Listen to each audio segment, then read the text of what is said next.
Existe uma passagem na Bíblia que me chama muito a atenção e eu gosto, tenho muito carinho por ela.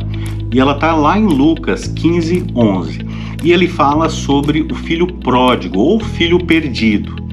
E essa passagem é mais ou menos o seguinte: ela ilustra uma situação para fazer um ensinamento.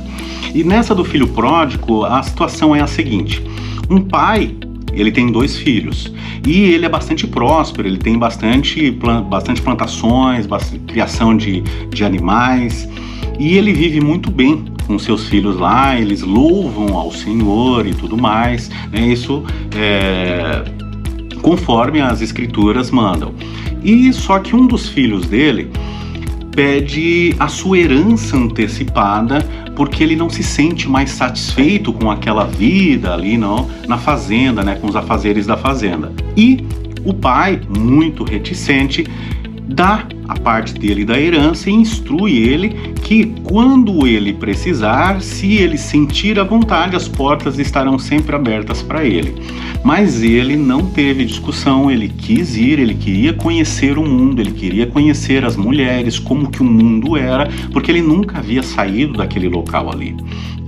O outro irmão, obviamente, não concordou com a situação, mas o pai preferiu não discutir e deixar com que o filho tivesse as próprias experiências. Excelente! Então o filho vai, pega a sua parte da herança e sai de casa. E ele vai para uma cidade grande, uma cidade grande daquela época. E lá ele conhece coisas do mundo que ele não conhecia na fazenda. Então ele conhece mulheres, ele conhece jogos, ele conhece bebida, ele conhece festas. E inevitavelmente, ele não tendo ali pessoas que olhassem por ele, ele caiu nessas tentações.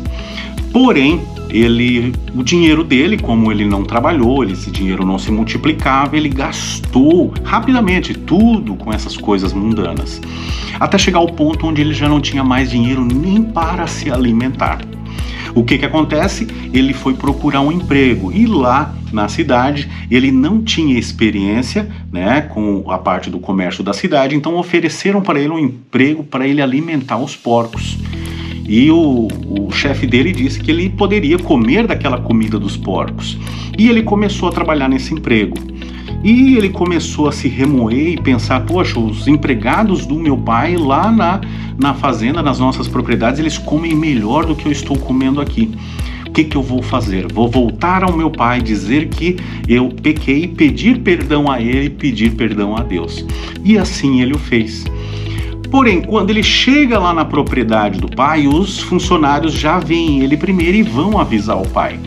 O pai, pasmem, fica todo feliz, todo emocionado e diz para trazerem a melhor roupa, diz para trazerem os anéis, dizem para matar um novilho cevado e vão fazer festa naquele dia.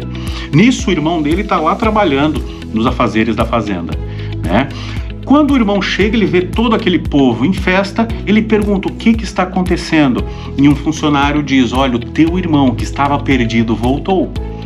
E ele diz: mas como que pode? Eu fiquei sempre trabalhando aqui com meu pai nunca me deu uma festa assim, nunca matou um novilho para eu comemorar com os meus amigos. E foi tirar satisfação com o pai.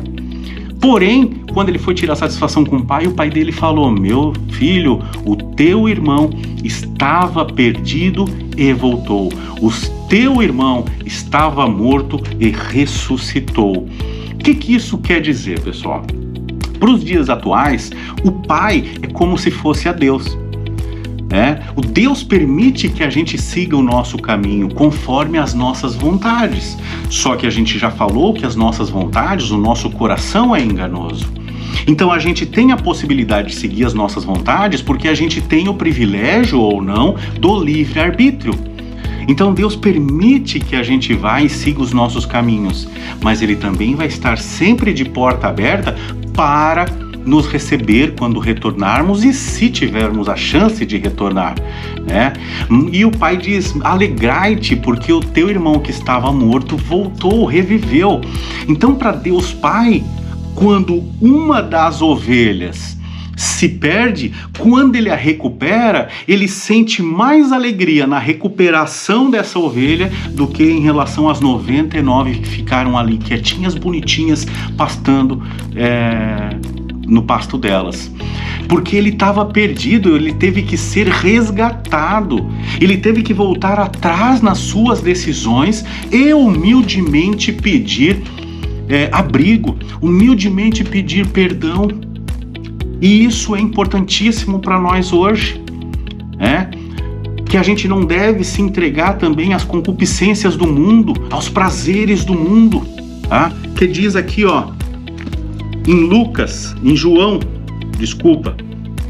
João 2, versículo 15: não amem este mundo, nem as coisas que ele oferece, pois quando amam o mundo, o amor do Pai não está em vocês. Então a gente não pode servir a dois deuses, a gente não pode amar as coisas do mundo e amar a Deus.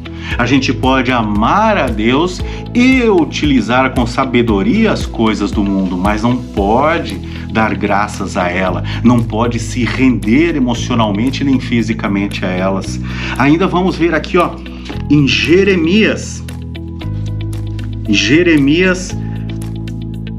capítulo 3, versículo 22. Meus filhos rebeldes, diz o Senhor, voltem para mim, e eu curarei a rebeldia do seu coração.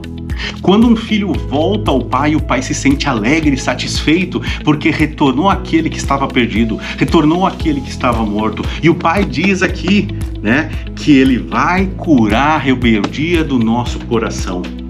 E isso, graças a Deus, não importa quantas vezes a gente erre, sempre vai ter o Pai lá nos esperando. Sempre vai estar a porta aberta para procurarmos a Ele e seguirmos aquela porta. Para continuar junto ao rebanho dele, vivendo uma vida plena, abundante, constante, de graça, de bênçãos. Uma vida autêntica como filhos de Deus, aceitando a sua filiação. Então, se você errou ou se você erra, retorne ao Pai. Ele vai ficar feliz. O céu estará em festa quando um pecador se arrepender. E lá em Romanos, para finalizar, Romanos 5:22, onde abundou o pecado, superabundará a graça. Amém, irmãos.